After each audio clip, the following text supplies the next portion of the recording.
Brosplay! Welcome back. I said next time we're gonna do that. We're gonna do that. Don't worry, we're gonna be here. I just gotta go to do a thing. Wait, did we just come down these stairs? Or are we going back up these stairs? Going down the stairs and going up the stairs. If you can't tell, it's been 2 days. Well, 2 days is not a long time in the video game world. Normally it's like weeks for us. In YouTube, it's actually infinite. 2 days is infinite. Yeah. In the last 2 days on YouTube, everything has changed. I don't know about that. 2 days. And yet nothing has changed. Everything and nothing is different. Yeah. The world is the same and not. That's what YouTube is. To us, it's everything. To some, it's nothing. That's pretty much what it is. Although it seems pretty cool that the, I've been wrong.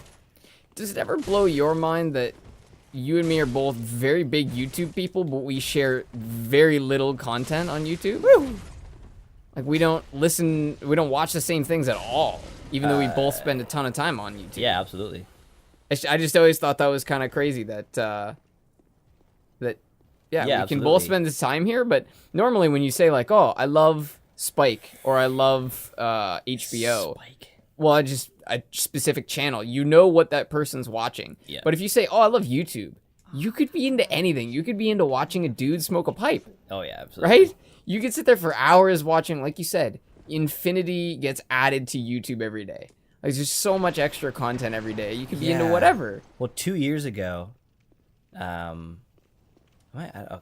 years ago, I saw a video that talked about how in a month, more content is uploaded to YouTube than all of the content uploaded to the top 3 cable television networks in the last 60 years. And that was 2 years ago. That does seem to make sense, though. When you imagine that a cable company has to put so much effort into what they make. Oh, absolutely. And also their technology back then. It's like thousands of people for a show. Yeah, well, 60 years ago, they had bullshit technology. Nowadays, nowadays you could just buy aftermarket stuff and do stuff they couldn't even do back then. We're using microphones that are so cheap that dollar store microphones. These are basically dollar store microphones. They're like $30. They're so cheap that the company don't say the name on the company on the things, but sorry. The name on there is not the name of the people who made it. No? No, they rebranded that shit. They're so cheap that people buy them and then sell them as their own. Wow, that's kind of... I understand buying something cheap, turning it into something else cheap, and then selling it, but just slapping a bumper sticker on it? I knew a company that used to do that. I used to work at a company that would just buy stuff, put their name on it, and sell it.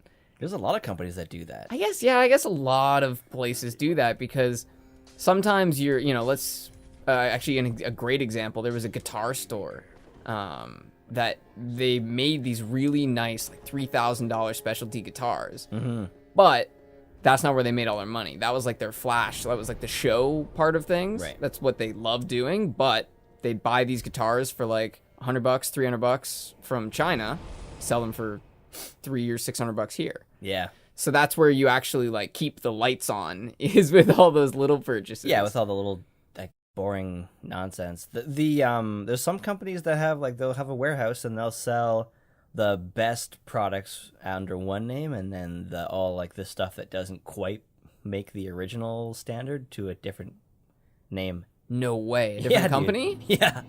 That's actually genius. Oh yeah. That's what they do, is they essentially just like fill the first orders first. And well, that's actually how food distribution to grocery stores works. So when a grocery store will come in to get food from a distribution center, and the grocery stores that essentially pay the most, like a Zehrs or Loblaws, like that kind of thing, they take the first pick, and then places like No Frills and Food Basics and all them like come in for the second round. Yeah, that's why when you go to a place where everything's cheaper, all of the food is just not. It's not like the best picks. That's why when you go to ehrs on a Wednesday at 2 p.m. it's fucking crazy, and you go to Where'd you say to go to? ehrs. Is that supposed to be Zehrs? Yeah, I was trying to say it without saying it. And then you go over to frills any day. You know these are publicly available companies, right? I just don't. You don't like have to saying shield their names. identity. It's not a shielding identity. I'm shielding us from their issue with our association with them. I suppose, but I'm not. I doubt it would ever be an issue. It's just that like over hundreds of videos, eventually you. But you also have to remember that companies generally don't go after people like that. It's people that go after people. You know, it's people that go after companies. It's usually, I don't want to use terrible language, but shitty little people. No, shitty shittersons is the shitty shittersons. I like that. Okay. Ago. Yeah, it's that kind of person that generates crap out of nothing. It's not, you know, Wendy's doesn't go, oh, this person said something about me. Let's get them. Most companies, well, actually, you know what?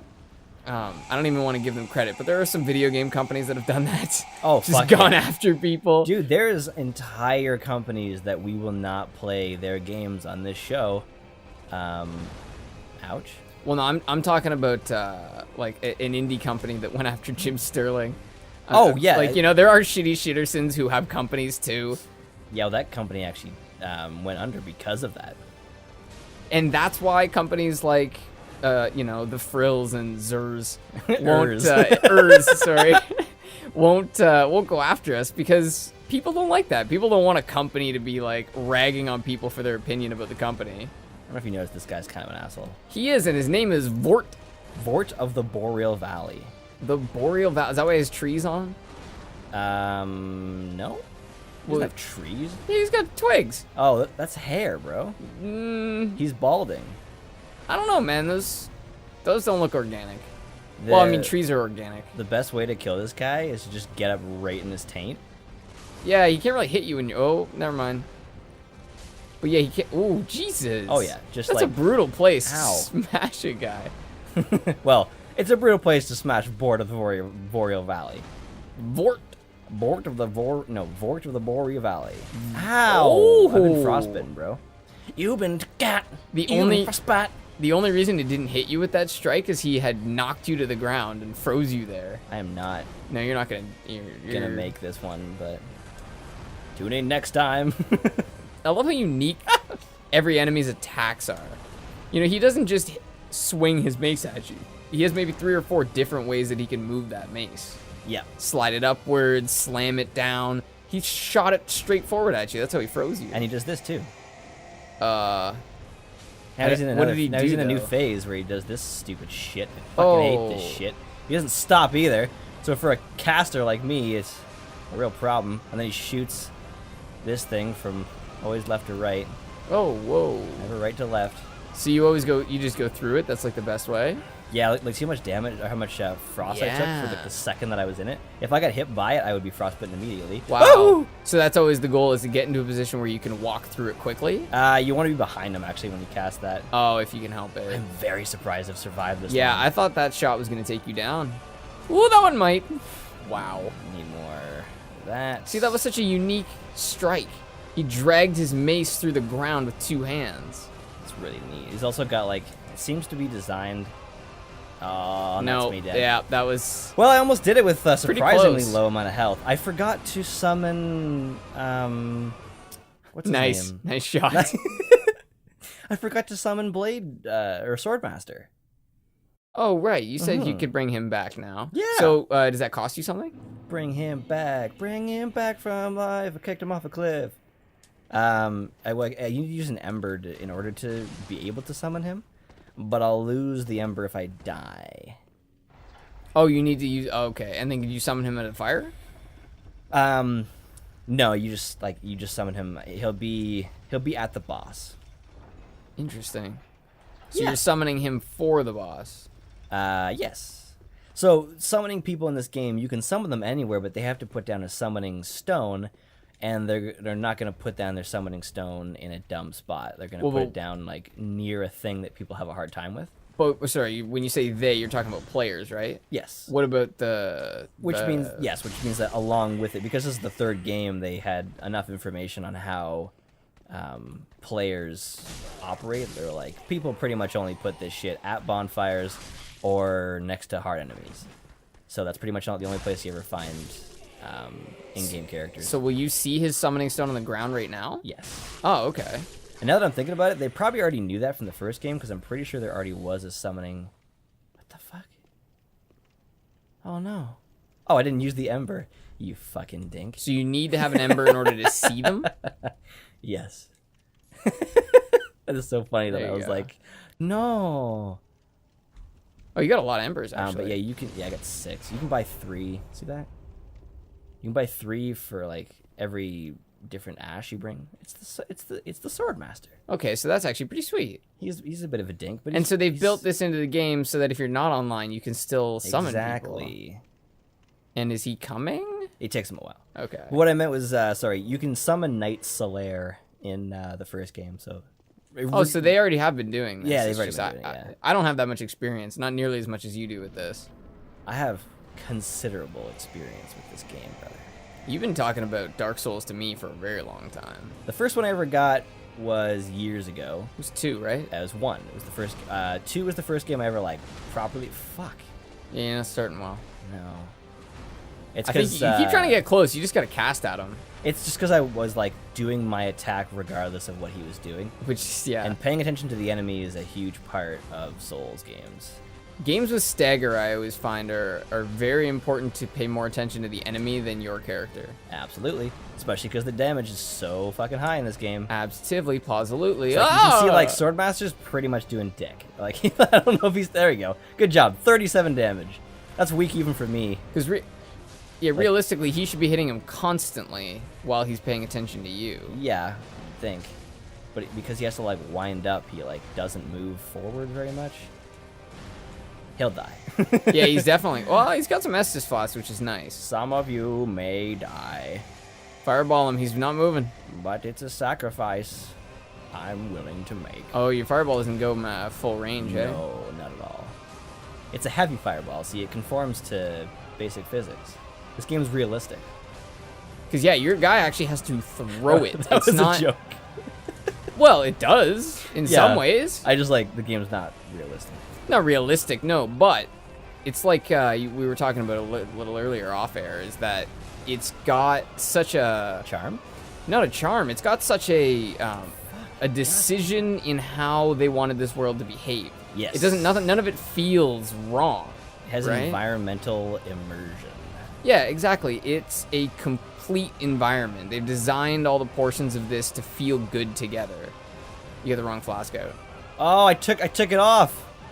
Yeah, you did for the Ember. I didn't mean to, and I Either got way, him. Wow, okay. Swordmaster lived. Oh, he died! No! Swordmaster, no! Oh.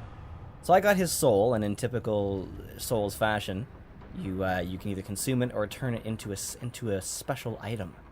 Really? Pretty fucking neat. Yes. You Special can't get it. You can't get the guy who makes them for a while. So you have to hang on to it. Yes. Which is why it's really cool. Most games would give you like a thing to turn into a thing, and the guy who lets you do that, and they would explain it, and they would be like, look, fucking... Pick up this object and put it Yeah. in here, and then pick up that object and put it in the secondary slot, and then press this button and you'll get a new weapon. Like that? Basically, that kind of yeah, shit? except it would be like stupid menus and shit, but this is my issue with Dark Souls 3. Bonfires at the end of every single boss. Really? Yep, and fog walls before every single boss, and only before bosses. In the first game, fog walls could mean anything. Sometimes they meant absolutely fucking nothing. They were just a fog wall. That's so pretty there was sweet. there was real tension. You didn't know going into this like what's on the other side, but now you know. Fog wall, boss. That's it. And Fog a wall, bonfire. boss. And then at the end, bonfire with your ability to teleport back and Get full use all your health. fucking souls. Yeah. In the first game, you beat a boss and you're so fucking excited. And then now you have to hold on to all these souls and progress and find another bonfire. Or And run back. And finding that bonfire is such a satisfying feeling, man. They're I mean, allies? yeah, for some reason. So the reason why I ran up to the top of the stairs at the beginning of the episode is because you need the banner to raise for these guys to bring you across the way. See, this here, I like this. I like how they're just throwing me across the world in an interesting way. I think this is how they should have brought you to the There should have been no bonfire before. the high wall of whatever it was called. There should well, not have been a bonfire after that boss. Yeah, okay, I agree. Because it's here. But you remember with the high wall of Lothric where I had to teleport? Yes. I think that, like, them doing that, the harpies, should have been how I got to my starting area. Well, where I can see where I was. but you mean something like that. Not necessarily the harpies Yeah, as well. like something like that. You don't want them to be like a taxi service in the game. No, for fuck. Right? That would be kind of weird if they just took you, like, you know, every third mission you get flown by the harpies to a new segment of castle. But one game that did that very well was Ratchet and Clank. Ooh, with the taxis? Mm-hmm. Yeah, the taxis were awesome. Which, by the way, pretty sure that the Ratchet and Clank series, was a big inspiration for the level design of this game. Yeah, you have talked about that before. It's definitely different. You know, Ratchet and Clank's a lot more fast motion. Well, Ratchet and Clank's a little more platformer based.